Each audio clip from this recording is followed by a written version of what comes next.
Halo, selamat pagi kelas 6A. Bagaimana kabarnya hari ini? Pasti luar biasa. Kita bersyukur karena kita sudah bisa mulai pembelajaran lagi hari ini dan kita akan mulai pembelajaran tematiknya untuk tema yang pertama yaitu selamatkanlah makhluk hidup yang bisa kalian baca di slide yang ada di depan kalian dan juga kita masuk ke subtema yang pertama yaitu tumbuhan sahabatku. Nah, kita akan langsung masuk ke materi pertama yang akan kita pelajari dalam muatan bahasa Indonesia, yaitu tentang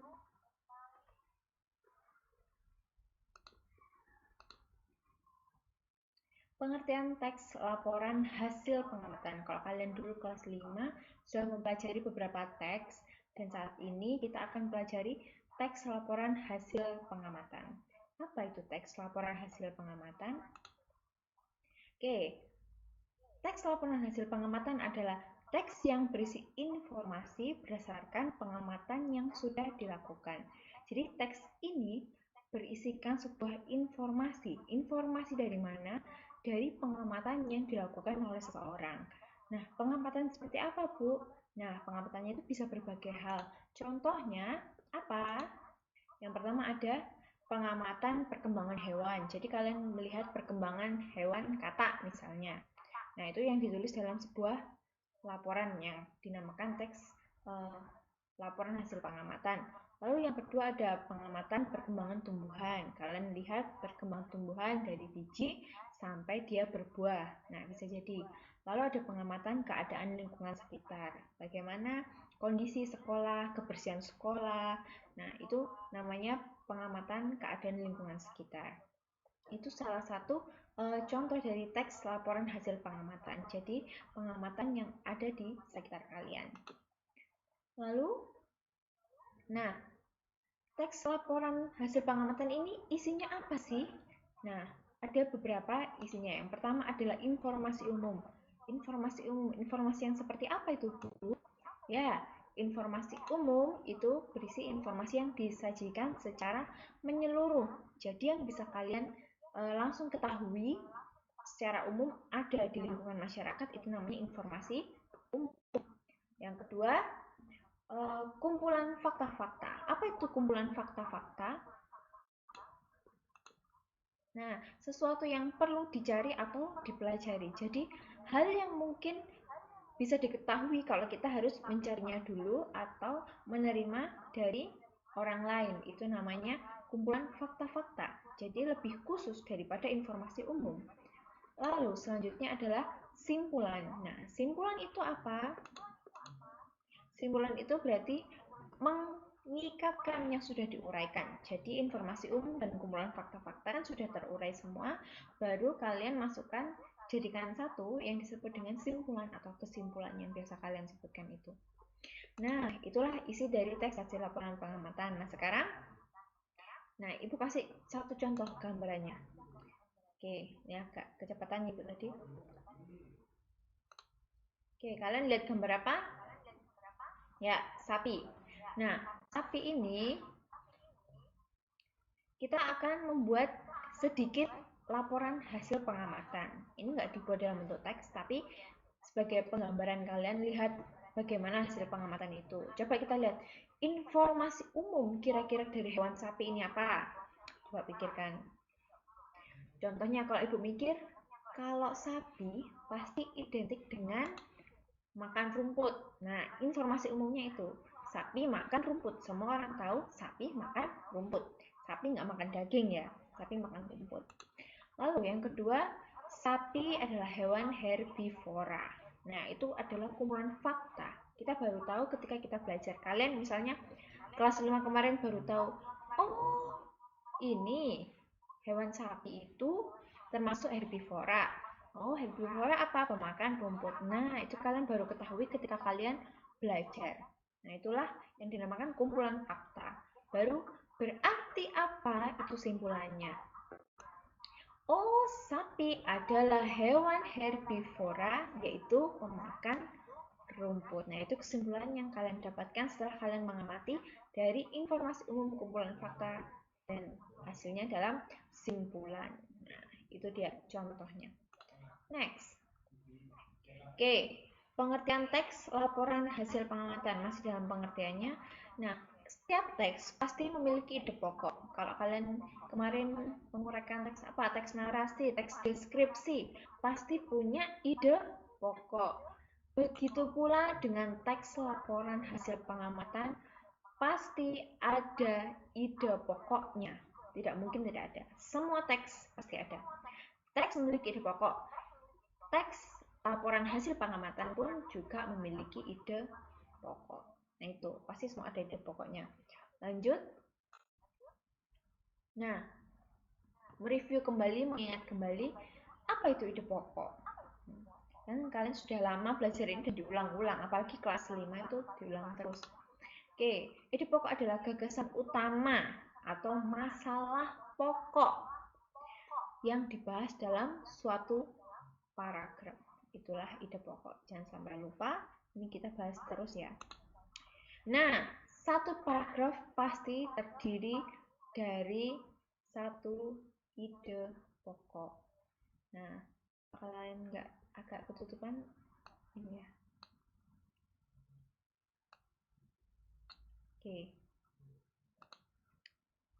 Sudah, lanjut. Ini udah nggak ketutup ya. Pak Ibu biasanya.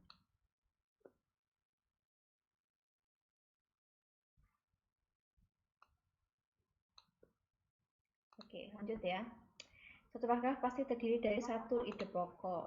Nah, baru kita masuk ke ide pokok dalam teks laporan. Nah, tadi kalian kan lihat di Bupena halaman 3. Sekarang kita langsung ke Bupena halaman 15. Karena ini masih jadi satu pembahasan, maka Ibu akan gabungkan pembahasan ini jadi satu supaya kalian belajarnya langsung sekaligus. Nah, di halaman Bupena halaman 15 tuh kalian lihat ide pokok dalam teks laporan. Oke, tadi yang sudah kita bahas, satu ide pokok itu dapat dalam satu paragraf. Jadi ide pokok dalam teks laporan bisa lebih dari satu. Hah? Ide pokok dalam sebuah teks bisa lebih dari satu? Tentu saja. Tuh. Beberapa ide pokok tersebut disajikan dalam beberapa paragraf. Jadi maksudnya dalam satu teks hasil laporan pengamatan itu bisa terdiri dari beberapa ide pokok.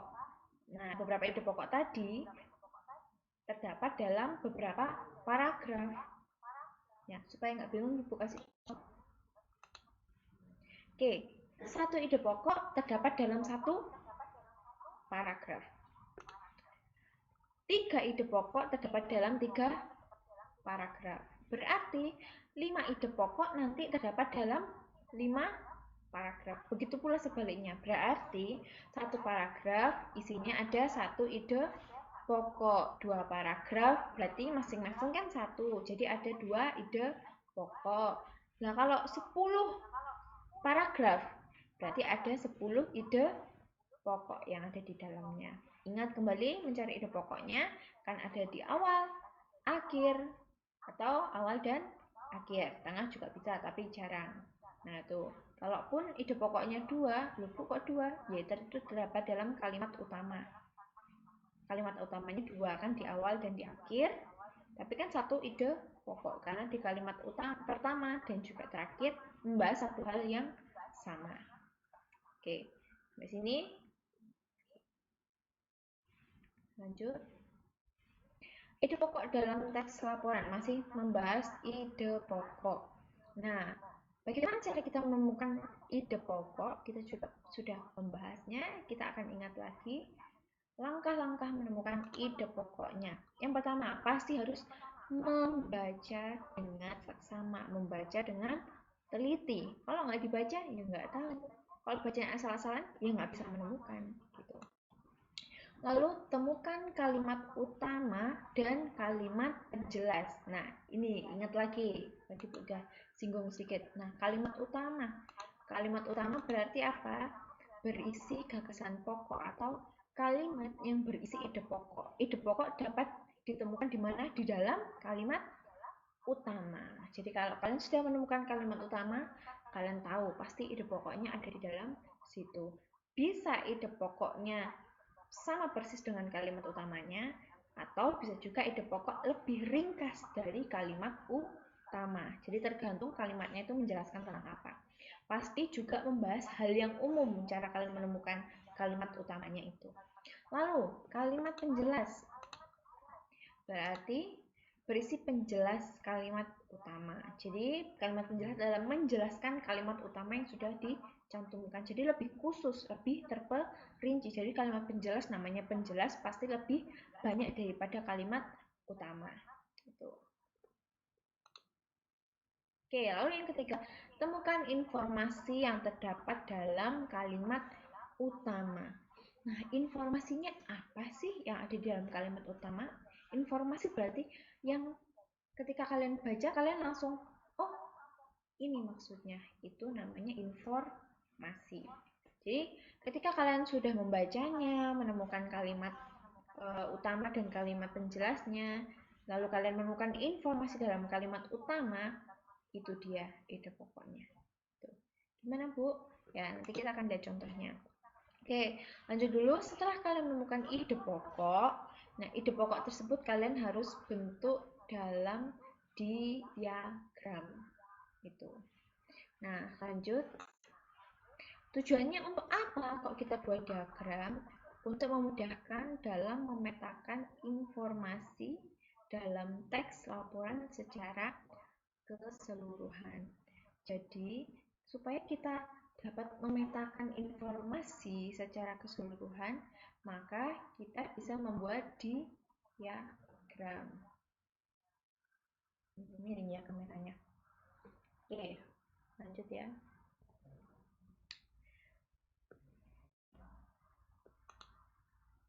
Nah, ini cara penyajian ide pokok dalam bentuk diagram. Jadi, sama kayak di buku kalian itu, persis ibu buatnya. Di tengahnya ada judul teks laporannya. Judulnya apa? Lalu, kalian kalau misalnya itu ada 4 paragraf. Jadi, ide pokok paragraf pertama apa? Kalian langsung tuliskan. 1, terus 2, 3, 4. Jadi, masing-masing lingkaran itu tadi, bagian dari diagram tadi itu menjadi salah satu menjadi tempat dari ide pokok yang kalian temukan, yang sudah kalian temukan gitu. Oke, lanjut. Ini mirip dengan peta pikiran, jadi jangan bingung ya, peta pikiran kan juga bentuknya diagram. Tuh, salah satunya. Nah, kita coba, ini contoh soal ada di halaman 3. Kalian juga bisa lihat di halaman 3. Ada ini. Oke. Nah, jadi kalian baca ya, Ibu akan bantu bacakan. Selain nasi dan jagung sebagai makanan pokok masyarakat Indonesia, terdapat pula singkong. Singkong termasuk tanaman umbi-umbian. Pada tanaman singkong, bagian dijadikan makanan pokok adalah umbi akar. Nah, itu bacaan kita. Satu part. Nah, sekarang kita mencari informasinya. Bagaimana cara mencari informasi? Kita lihat. Informasi. Kita menemukannya di mana? Kursornya mana? Oke. Wah, ketika Ibu baca langsung, selain nasi dan jagung sebagai makanan pokok masyarakat Indonesia, terdapat pula singkong. Berarti singkong adalah makanan pokok masyarakat Indonesia. Nah, Ibu menemukan satu informasi. Oh, singkong salah satu makanan pokok Indonesia. Terus apa lagi ya? Singkong termasuk tanaman umbi-umbian. Tanaman singkong bagian dijadikan makanan pokok adalah umbi akar. Berhubungan dengan umbi, berarti singkong ini termasuk apa? Makanan berumbi atau umbi-umbian. Nah, itu adalah dua informasi yang Ibu temukan ketika Ibu membaca dan menyerapnya. Gitu. Lalu, bagaimana cara kita mencari ide pokoknya? Temukan kalimat utamanya.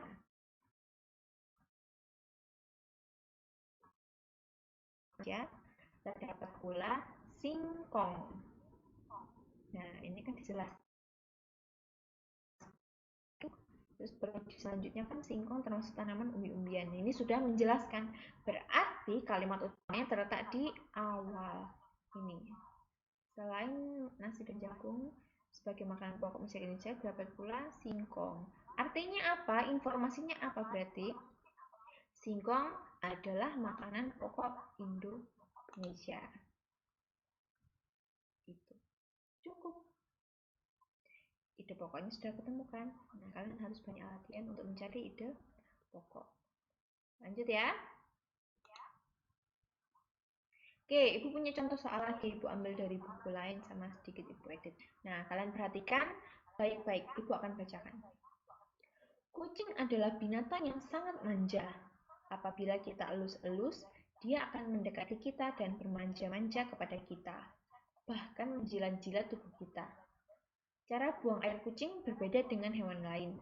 Jika ingin pipis, kucing menggesekkan badan dan mengangkat kakinya sebelah. Setiap habis berak, kucing melakukan gerakan menutupi beraknya. Jika di tanah, dia akan menutup beraknya dengan mengais tanah di sekitarnya. Nah, itu sudah kita baca. Nah, sekarang kita cari informasinya apa. Ketika Ibu baca paragraf yang pertama, kucing adalah binatang yang sangat manja.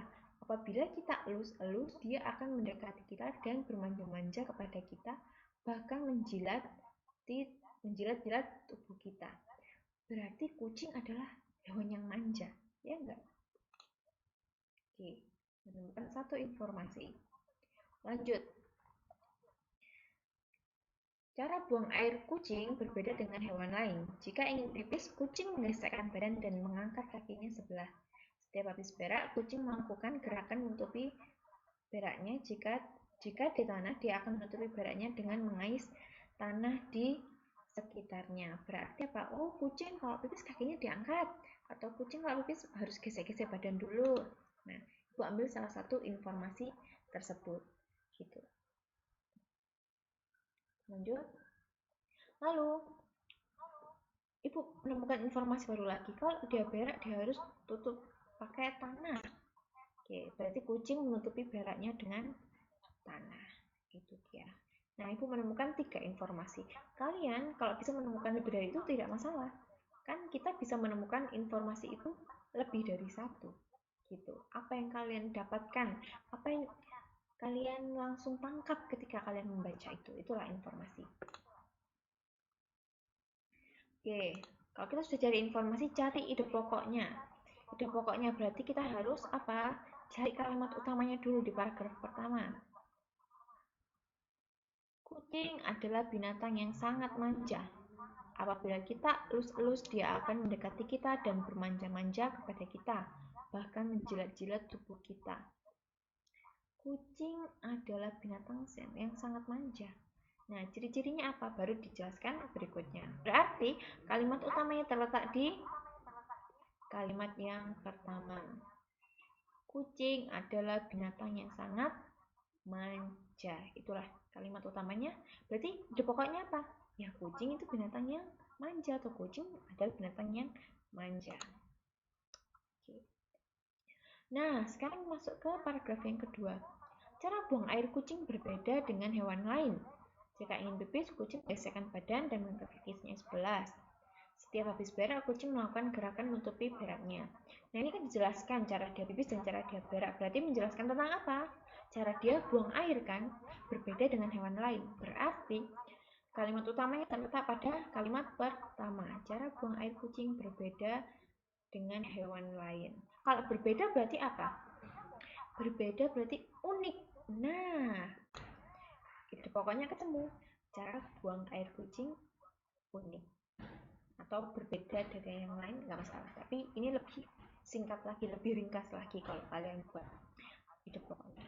Nah, selesai sudah kita mencari informasi dan ide pokok dari sebuah teks tentang kucing.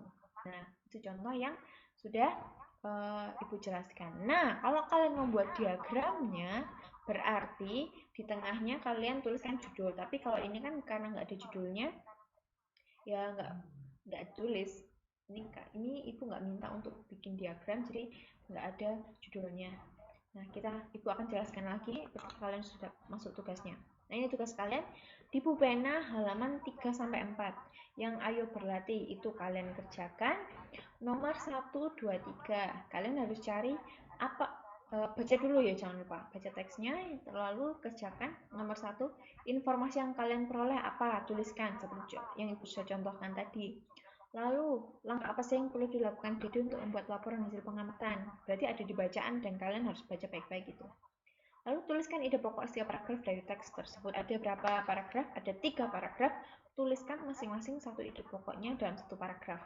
Berarti kalau ada 3 paragraf, ada 3 ide pokok. Itu kalian kerjakan di buku tugas. Lalu halaman 15, tugasnya 2 ya. Oke, lalu halaman 15-16 ya itu maksudnya. Yang ayo berlatih makanan olahan dari singkong. Nah, itu kalian baca baik-baik. Lalu pertanyaan pertama kalian kerjakan. Tuliskan 5 informasi yang terdapat pada teks tersebut. Nah, informasinya apa? Seperti tadi yang ibu contohkan tentang kucing. Ternyata ibu menemukan 3 informasi. Kalau ini kalian diminta mencari 5 informasi yang kalian dapatkan ketika kalian baca. Nah, cari informasinya, ingat. Ketika kalian baca, kalian mendapatkan sesuatu. Oh, ini informasinya. Kalian langsung tuliskan. Lalu jelaskan kembali langkah-langkah membuat getuk. Di situ ada, kalian harus tuliskan kembali. Nomor 3, tuliskan ide pokok tiap-tiap paragraf. Ada beberapa paragraf? Ada 3 paragraf. Berarti satu paragraf terdiri dari satu ide pokok. Berarti nanti kalian harus menuliskan 3 ide pokok. Nah, nomor yang 4. Nomor 3, tuliskan ide pokok dalam diagram. Nah, setelah kalian menemukan ide pokok, kalian langsung buat diagramnya aja. Jadi kalian cari satu-satu, ide pokoknya langsung dibentuk diagram. Berarti di tengah judulnya apa? Ada di situ. Lalu ide pokok pertama, kedua, ketiga apa? Kalian tambahkan di diagramnya. Lalu yang nomor 4, lingkarilah pernyataan yang sesuai dengan teks tersebut. Nah, ini kan kalian mengerjakannya di buku tugas, jadi langsung tulis saja A, B, C, D-nya. Pilih aja. Kalau ini suruh lingkari, kalau kalian tulis di buku, berarti kalian pilih pernyataan yang sesuai dengan teks yang ada di situ. Jadi entah A sesuai enggak, tulis B sesuai enggak, C sesuai enggak. Misalnya, oh ternyata sesuai semua, ya kalian tulis A, B, C, D. Kalau misalnya cuma satu, ya kalian tulis satu, A saja atau D saja. Jadi tergantung kalimat mana yang sesuai. Nah, itu yang kalian tuliskan di tugas kalian. Oke, Ibu kasih waktu sampai jam 9.20 kalian kerjakan itu. Nah, kalau bisa lebih cepat dari 9.20 nggak apa-apa, biar Ibu bisa langsung koreksi. Kalian kerjakan di buku tugas, foto, langsung kirimkan ke WA Ibu. Lalu Ibu akan cek. Nanti kalau kalian salah, langsung diperbaiki. Ingat ya, kerjakan tepat waktu, kerjakan dengan disiplin. Bila ada yang bingung, silakan ditanyakan. Boleh chat, boleh telepon, boleh video call. Itu dia. Oke, sampai sini dulu penjelasan materi hari ini. Semangat, Tuhan Yesus memberkati kalian ketika kalian mengerjakan. Dadah, sampai bertemu ketika kalian mengerjakan tugas.